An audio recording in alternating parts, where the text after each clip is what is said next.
Kıyamam ben sana. Hüsniye teyzenin de yanında bir cana ihtiyacı vardı. Yani keşke hep kalabilseniz burada. İşe yeni başladım. Şimdilik buradayım ama tabii ne kadar uzun kalabilirim bilmiyorum. Ne iş yapıyorsunuz? Ben restoranda çalışıyorum. Aşçı yardımcısıyım. Ne güzel. Feride teyzenin yanında mı? Evet. Zaten beni de buraya o getirdi. Mahallede çok anlatırlar onu. Her elinden tutuna bir iyiliği dokunurmuş. Çok iyi biri derler. Evet. Öyle gerçekten çok güzel bir kalbi var. Biz de çok zor bir zamanımda tanıştık onunla. Acıma derdime ortak oldu. Kötü günler geçirmişsiniz galiba. Kusura bakmayın, ben de üzdüm sizi. Yok olur mu öyle şey, estağfurullah. Bir çay daha koyayım mı, içer misiniz? Yok, teşekkürler. Elinize sağlık. Çok güzel olmuştu. Saat de geç olmuş. Kalkayım ben. Ben geçireyim sizi.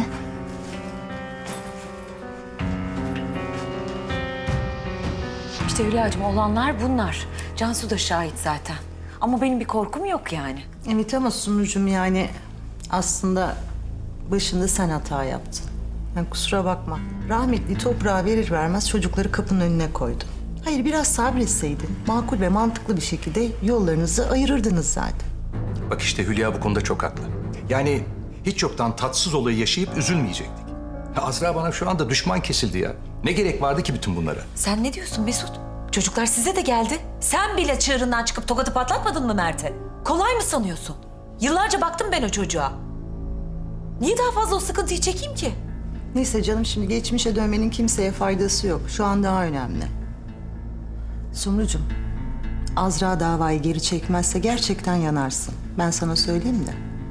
Bu arada Mert'in velayeti sendeyse Sumru durumun daha da kötü.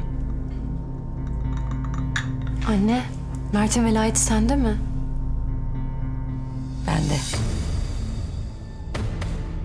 Ya Azra'da olacak hali yoktu ya. Kemal kocamdı yani. Okulda velisi filandım ben. Ben başka bir şey daha söyleyeceğim. Mert'in durumu özel biliyorsunuz ki. O yüzden Azra davayı geri çekse bile bu kamu davası olarak devam edebilir. Ne diyorsun sen ya? Doğruyu söylüyor. Çünkü Mert özel bakım gerektiren bir çocuk. Bu durumda ihmal edilmiş oluyor. Mesut amca. Bir de siz konuşsanız Azra'yla. Ha, yok Cansucuğum. Yani biliyorsun Azra ile Mesut'un arası zaten limoni. Beni de dinleyeceğini hiç zannetmiyorum. Hem bu kadar hassas bir konuda şimdi biz de boşu boşuna bir taraf olmayalım bence. Ah Kemal'im ah. Ne zamansız aramızdan ayrıldın ki. Bütün bu dertle tasayla ben uğraşmak zorunda kalıyorum. Neyse Sumrucuğum sabredeceksin artık. Nereye sabredeceğim artık? Ya vallahi bak burama kadar geldi. Delireceğim artık. Her şey üstüme geliyor. Zaten şu garson Çetin midir nedir? O da midemi bulandırdı. Şeytan duyuyor. Aç davayı. Çetin'le davayı aç. Azra'ya davayı aç. Herkese dava aç. Ne bunları çekiyorum ki ben? Kimi koruyorsam artık.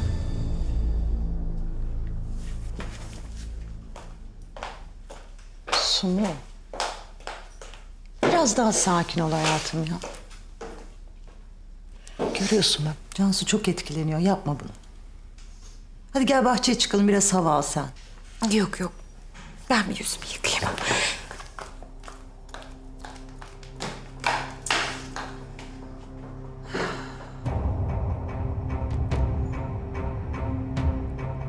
Mesut sana ne oluyor?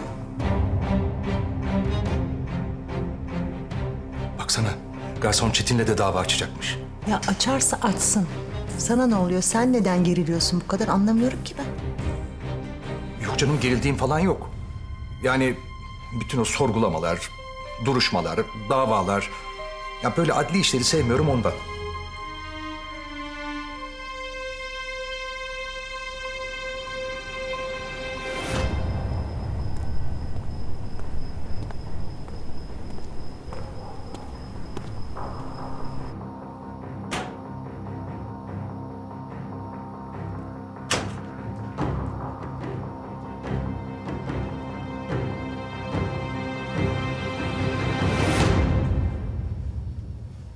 Ne oldu Meryem?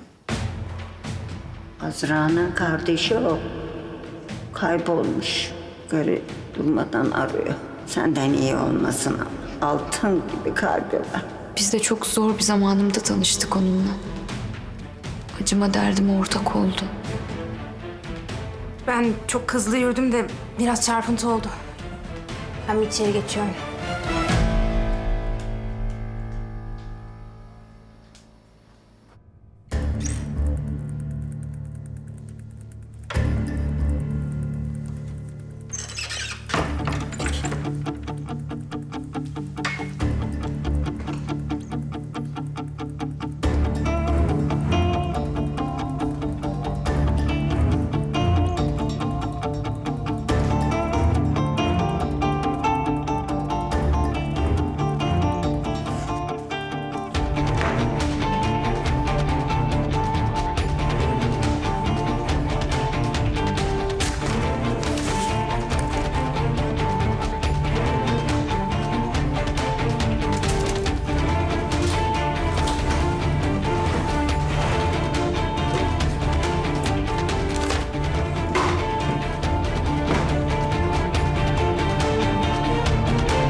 Serap Hanım. Bulabildiniz mi bir şey? Maalesef. Seyahatnameyi bulamadım. Belki kasada olabilir ama kitle. Tamam. İyi akşamlar.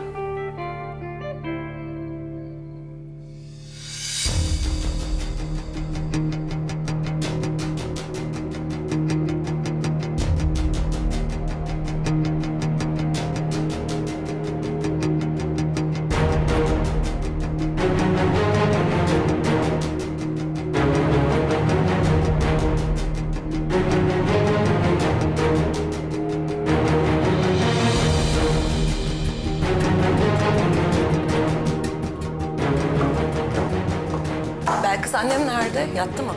Hayır, çalışma odasında. Tamam.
Cenk hayırdır? Konuşalım mı biraz?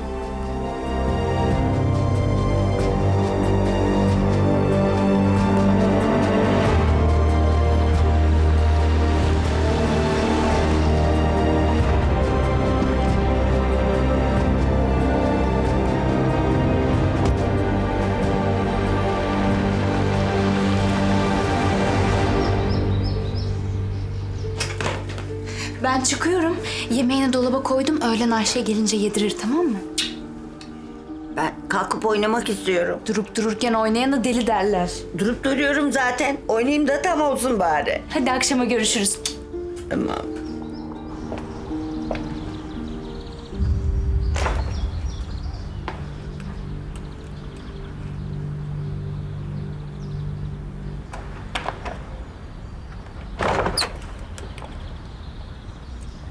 Azra ne olur biraz beni dinle. Lütfen. Tamam ama çok zamanım yok. İşe gideceğim.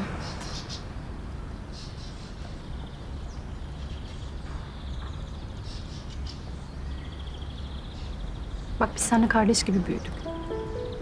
Çok şey paylaştık. Ben hep senin hayata bakışına hayrandım. İyi niyetine, vicdanına. Cansu bak, ben değişmedim. Eğer yaşananları biraz düşünürsen beni anlayacağını umuyorum. Kolay değil biliyorum. Mert'in kaybolması, annemle yaşananlar. Ama bize biraz haksızlık etmiyor musun? Size mi? Cansu lütfen, bari sen yapma. Annenin neler yaptığını gördün. Annem Mert'i sana ulaştırmaya çalışıyor. Ya tamam haklısın evet. Anlatması gerekiyordu. Ama o zaman her şey daha kötü olabilirdi. Ya bir annemin halini düşünsene. Kaza yapmış, ortada Mert yok. Daha sen Mert'in iznine ulaşamamışsın. Ya annemi hapse atarlardı Azra. Hayır Cansu. Eğer annem bana yaşananları anlatsaydı belki ben Mert'i o kadının eline geçmeden bulacaktım. Ama annen hiçbir şey bilmiyormuş gibi davrandı. Bana yalan söyledi. Ben de adli tıpa geldi. Ay bak, düşündükçe deliriyorum lütfen. Tamam haklısın. Haklısın. Ama annem suçsuz.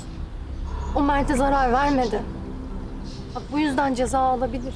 Lütfen yardım et. Çok çaresiz. Yalvarıyorum şikayetini geri çek. Ne olur. Ben de çaresizdim Cansu. Ben annenin kapısına kadar geldim. Yalvardım ama o gözümün içine bile bakmadı. Eğer ortada bir suç varsa cezasını çekecek. Sen sırf bu yüzden bu kadar öfkeli olamazsın. O sen değilsin. Mert'in olayına fırsat verdin. Benim de canımı yakmak istiyorsun. Annemle sınıyorsun beni. Ne diyorsun Cansu ya? Benim tek derdim Mert, başka bir derdim olamaz. Var. Neymiş? Cenk.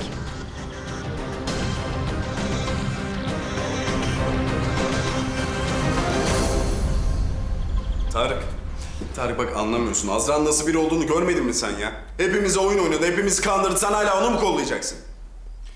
Azra benim arkadaşım. Ben bu konuda seninle aynı yerde durmak zorunda değilim. Arkadaşın.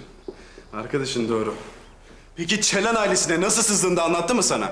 Yeni planları neymiş biliyor muyuz? Sürpriz olmasın bize sonra. Ne diyorsun sen ya?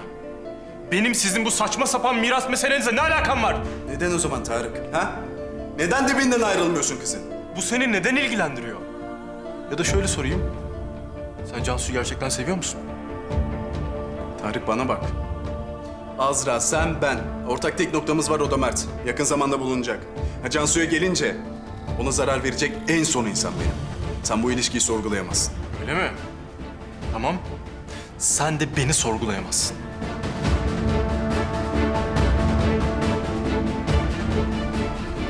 Tarık, Azra'dan uzak dur. Sana son sözüm bu. Neden? Neden Cenk? Aşık mısın ona?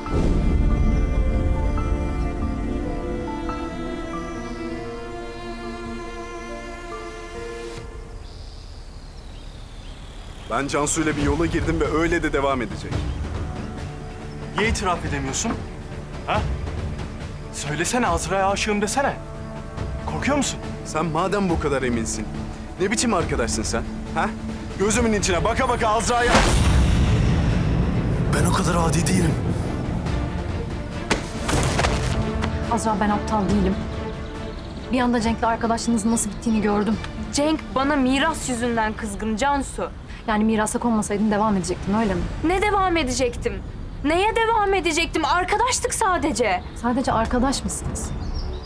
Birlikte çorba yaparken keyiflendiğin Bay Huzur'u sen hiç bana böyle anlatmadın. Hele arkadaş hiç demedin. Ya ona aşık olduğunu ima ettiğimde ben senin suratının aldığı hali gördüm Azra. Cansu, ben Cenk'e aşık falan değilim. Hatta ondan nefret ediyorum ve sırf siz berabersiniz diye aramızda geçenleri anlatmadım Cenk'e. Eğer sen de bu saçma saplantından kurtulursan onunla çok mutlu olabilirsin bence. Olacağım tabii. Sen de göreceksin. Bütün ailesi senden nefret ediyor. Gerçekleri öğrendiklerine yine senden nefret edecekler, benden değil. Çünkü ben kimsenin parasına göz dikmedim. gün bu söylediklerine çok pişman olacaksın Cansu.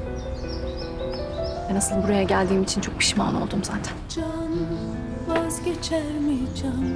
Kolaydır dile, söylesem bile.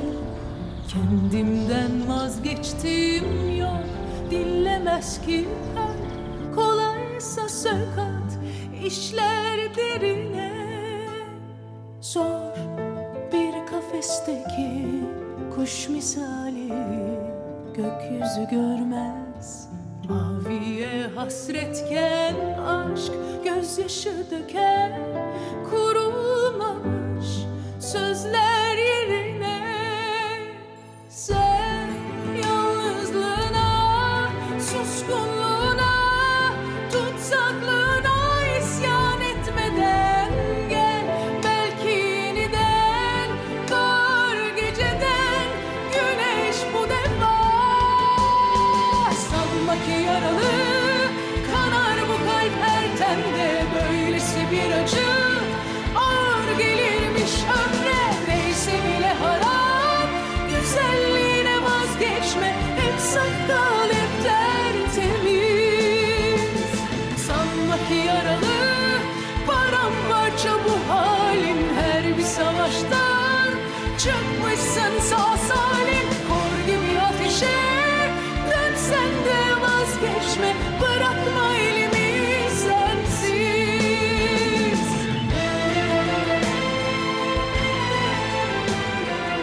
Mutluyum.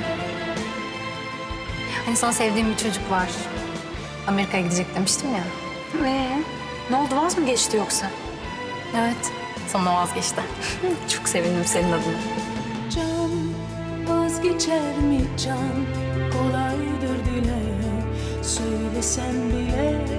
Kendimden vazgeçtim yok, dinlemez ki kalp. Kolaysa sökat, işler derine.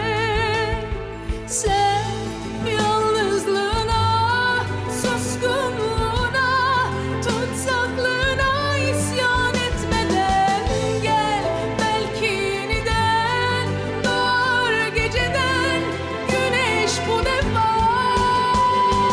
Sanma ki yaralı kanar bu kalp her tende. Böylesi bir acı ağır gelirmiş ömre. Neyse bile harap, güzelliğine vazgeçme. Hep saf kal, hep tertemiz. Bırakma elimi sensiz.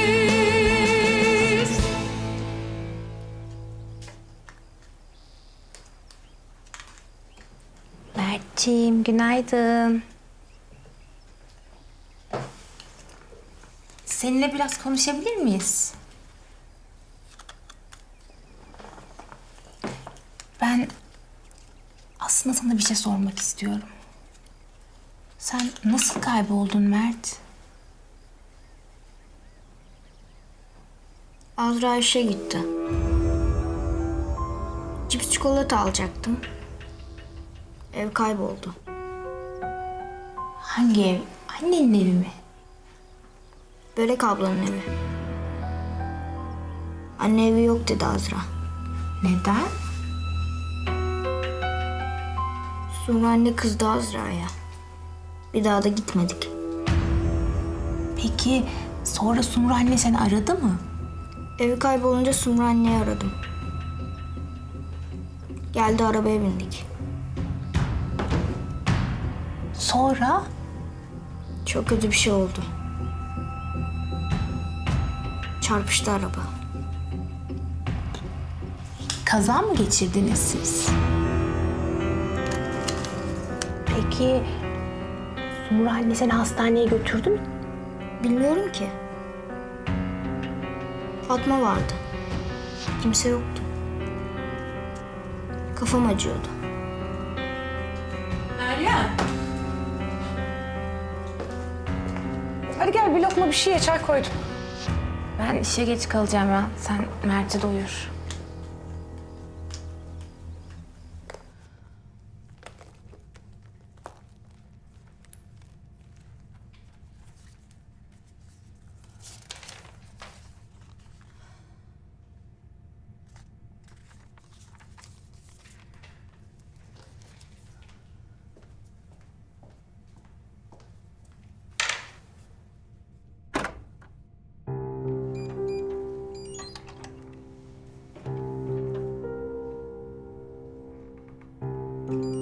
Feride Hanım. Gel Azmi.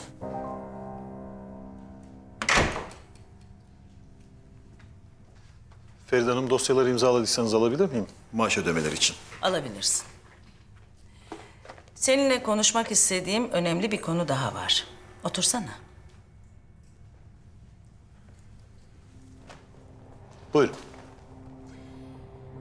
Sanırım dün bu dosyaları bırakmak için odama girdin. Evet, sabah erken geliyorsunuz ve incelemek için fırsatınız olsun istedim. Olabilir. Zaten ben söylüyorum masaya bırakmanı.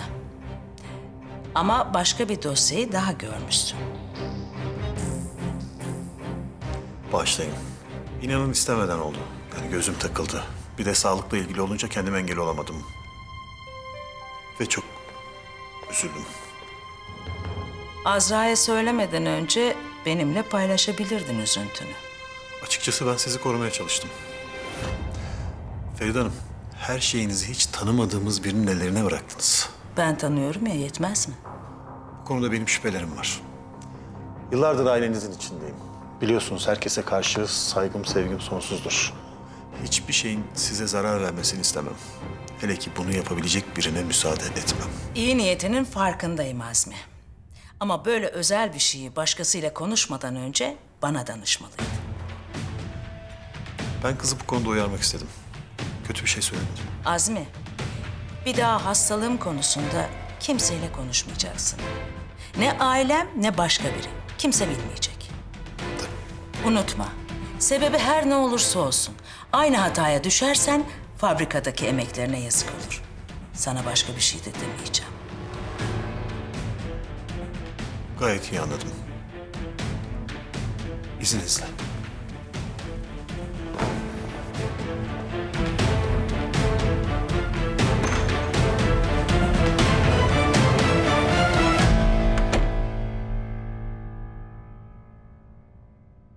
Sütlü badem çorbası Osmanlı mutfağının en kıymetli çorbalarından biridir gençler. İlk peşin ne yapıyoruz? Sıcak suda beklettiğimiz bademleri bir güzel soyuyoruz. Sonra da bunları ince ince doğrayacağız değil mi şef? Yani ben daha önce bu tarifi denemiştim de. Tarifi önüne koyup da yapmakta değil marifet. Püf noktaları var bu işin. Lafımı kesme. İyice bir dinle. Ne diyordum ben? Bademleri alacağız, un şekline çevireceğiz. Ondan sonra kavuracağız. Tereyağında kavururken çok dikkatli olacağız. Çünkü çok kavurursan tadı kaçar, az kavurursan özü kaçar. Şef kusura bakma geç kaldım biraz. Sen kavga mı ettin ya? Yo niye? Ne oldu bu yüzüne? Duvarlara sürte sürte mi geldin? Ne yaptın? Ne yapıyoruz bugün, ne öğreniyoruz? Şimdi sütlü badem çorbası yapmayı öğreneceğiz. Süper abi. Anladığım kadarıyla da bunları soyuyoruz, doğru mu? Yani tabii. Şef, kusura bakma çok trafik vardı da ben geç kaldım biraz. Trafik var diye oturup ağlamadın değil mi sen? Yok, hayır tabii ki. Beni bak, siz kapının önünde birbirinizi hırpalamadınız değil mi? Yok şef, ne alakası var? Ben görmedim bile bugün. Yok, ben de hiç görmedim. İyi bakalım, iyi.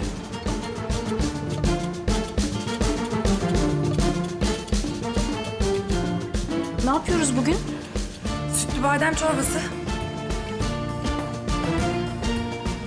O zaman önce bunları soyuyoruz tabii. Hadi inşallah, hadi bakalım. Hadi, hadi.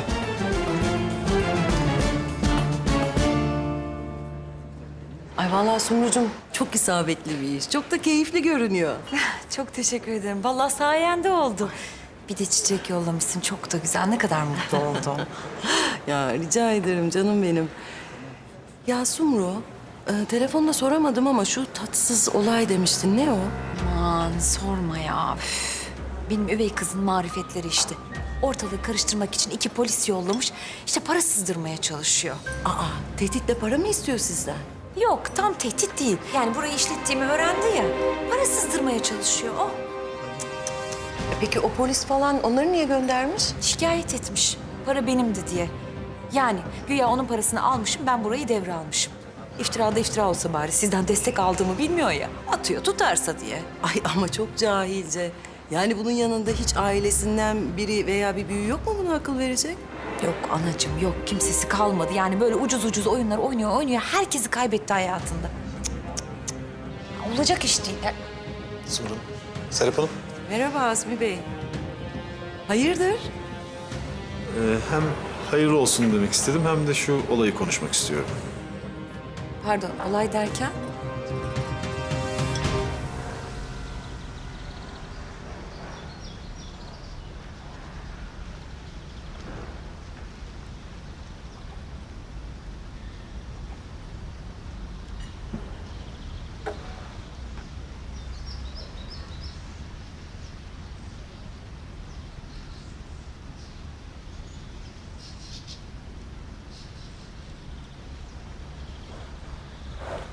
Sırada ne var?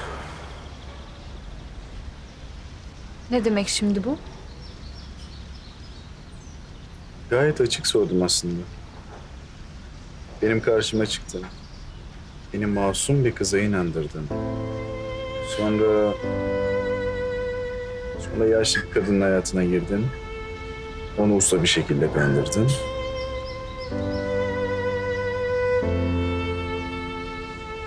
Sayende tüm ailem, annem, kardeşlerim, babaanneme düşman oldu. Sen benim ailemi dağıttın Azra. Şimdi gerçekten merak ediyorum sıradaki planı ne olabilir acaba?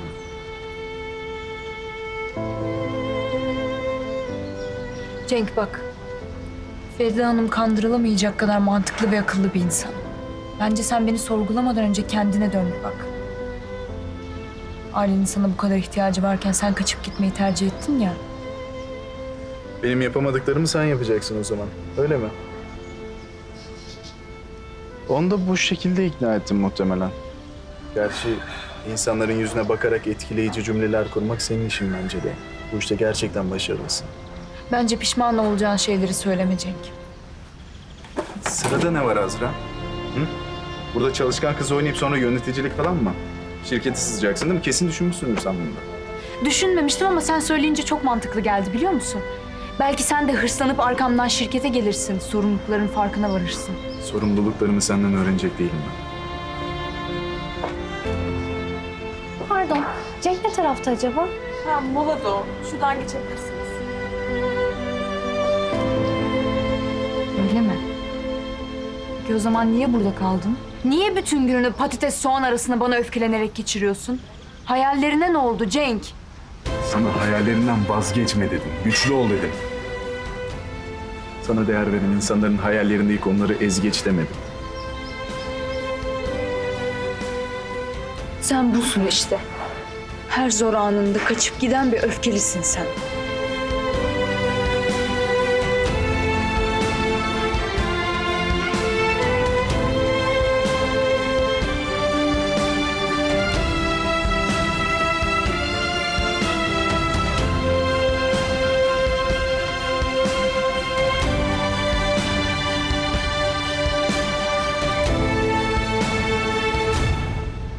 Yani Azmi Bey aslında anlattım. Çok basit bir mesele. İfade için beni karakola çağırdılar. Verdim ifademi.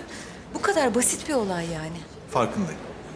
Ama böyle küçük şeyler bazen çok mide bulandırıcı olabiliyor. Yani mesele para değil. Şirketin itibarı. Ay niye mesele oluyor bunlar anlamıyorum. Hayır yani sonuçta bu şirketin bir sorunu değil. Çok özel, ailevi bir şey. Aynen. Yine de Feride Hanım'ın haberi olması iyi olur. Canım nereden duyacak Feride Hanım? Ayrıca bir şey olursa ben izah ederim. Sumru benim arkadaşım. Canım çok sağ ol. Yani ben aslında Azmi Bey'i de anlıyorum. Şirketin itibarını korumaya çalışıyor. Kaldı ki Feride Hanım'ın böyle bir şey duymasını ben de istemem. Yanlış anlar çünkü. Evet. Evet. Benim de anlatmaya çalıştığım bu.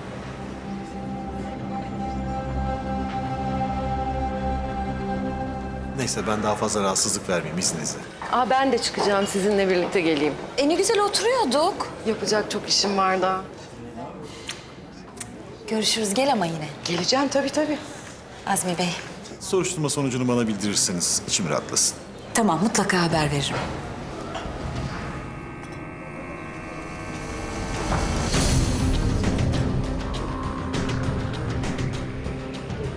Soruşturma biterse haber veririm tabii ki. Beni işimden de edecek. Allah seni bildiği gibi yapsın. yapsın Azra? Oğlum şu boşları alsanıza. Niye söyletiyorsunuz? Bilerek yapıyor. Canımı daha çok acıtmaya çalışıyor.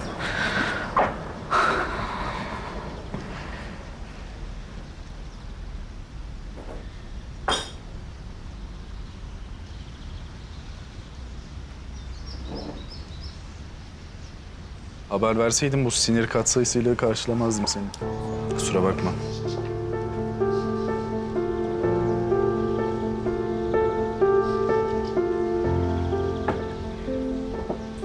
Önemli değil. Ben öyle molanı denk getiremiyor bu saatte geldim. İyi yapmışsın.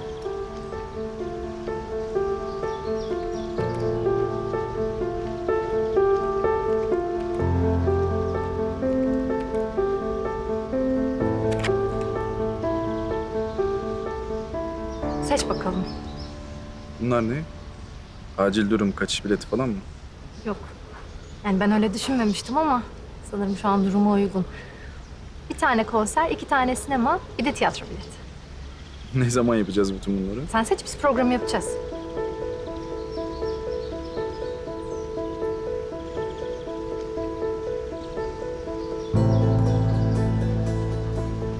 Aşk bize küstü.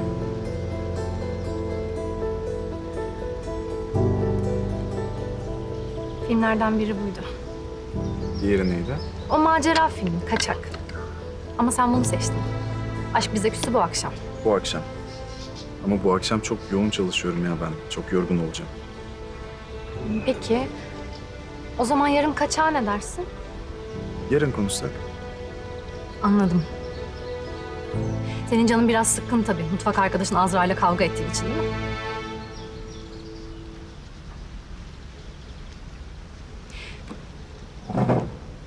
O zaman şöyle yapalım. Yarın 4'ümüz gidelim sinemaya. Sen, ben, Tarık, Azra. Muhteşem dörtlü ha? Sen de mutfak arkadaşınla barışmış olursun. Ne dersin Azra? Gelir misin bize sinemaya? Teşekkür ederim. Benim çok işim var. Size iyi eğlenceler. Cansu. Otur lütfen. Ne oldu? Niye böyle yapıyorsun sen? Ben aptal değilim Cenk. Her şeyi görüyorum. Azra ile beni sevgilim diye tanıştırdın. Ona karşı olan hislerinin farkındayım. Azra ile benim aramda bir şey yok Cansu. Olduramadığını görüyorum. Bu yüzden zaten onu benimle cezalandırıyorsun.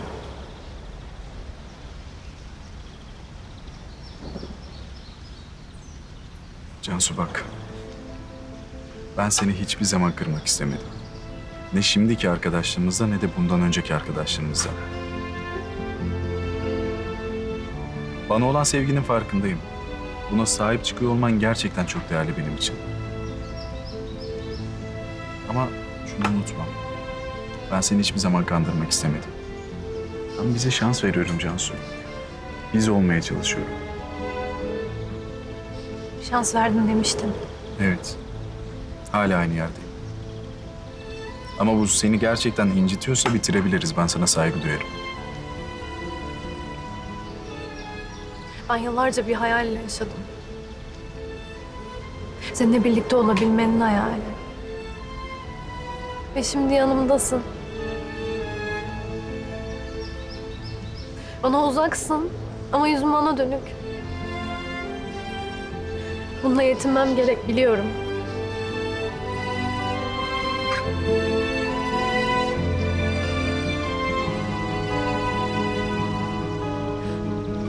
Ama sana olan aşkım o kadar büyük ki.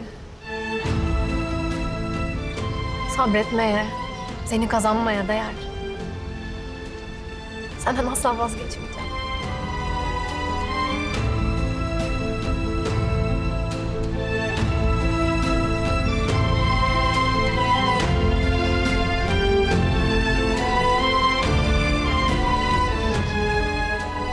Sırf bunun için bile denemeye değer.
neden çağırdığınızı biliyorum.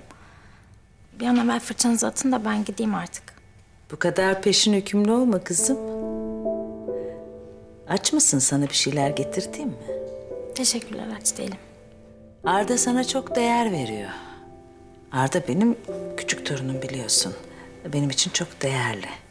Bu yüzden seninle konuşmak istedim. Benim için Arda'dan bir farkın yok gözümde. Teşekkür ederim. Arda'ya olanlardan dolayı gerçekten çok üzgünüm. Hataydı. Çok haklısınız. Çok büyük bir hataydı hem de. Geleceğinizi, gençliğinizi mahvedecek bir hata. Devam edildiğinde de geri dönüşü yok bunun. O günden sonra ben çok düşündüm. Yanlıştı, çok yanlış bir şeydi. Berbat bir şeydi hatta. İstedim ki Arda'yla beraber bir şeyleri telafi edelim. Beraber ayağa kalkalım.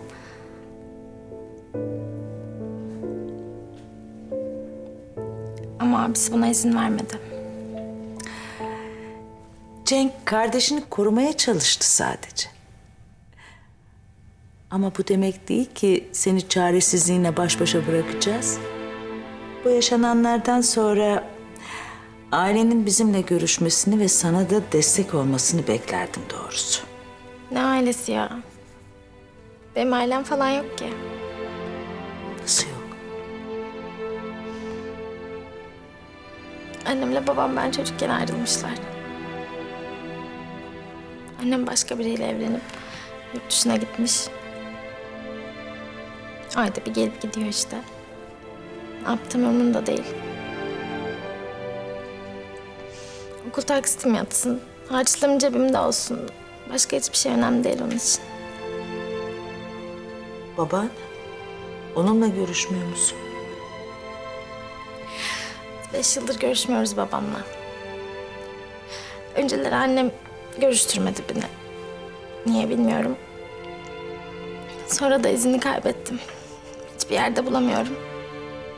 Nerede olduğuna dair hiçbir fikrim yok. Ben bunları Cenk abiye de anlattım. Bilmiyordum. Arda'dan başka kimsem yok benim. Çok yalnızım Feride teyze.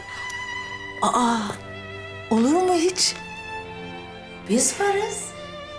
Ne yapacağımı bilmiyorum. Kaybolmuş gibi hissediyorum kendimi. Kaybolmana izin vermeyeceğim. Yapacağımız çok şey var. Mesela Feride teyze demek yerine babaanne diyerek başlayabilirsin. Sil bakayım o güzel gözlerindeki yaşı. Biraz da gülümse.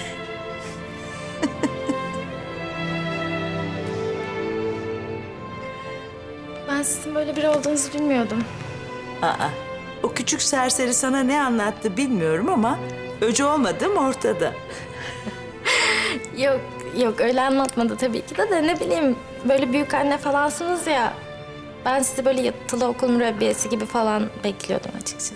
Delinin zoruna bak. Allah iyiliğini versin. Bundan sonra ne yapıyoruz? Ailene ulaşmaya çalışacağım, o ayrı bir konu. Ama sen de Arda'nın doktoruna terapiye gideceksin. Arda ile görüşebilecek miyim peki? Elbette. Ama gözüm üzerinizde olacak. Baştan söyleyeyim, doktoru aksatmak yok. Tamam. Ne isterseniz yapacağım. Söz veriyorum size. Benim için değil, kendin için, sağlığın için. Çok teşekkür ederim Feride teyze. Babaanne. Babaanneler torunlarına yedirmeye bayılırlar. Sana güzel bir yemek yedirelim de yüzüne renk gelsin. Sonra da sürpriz. Hı? Peki.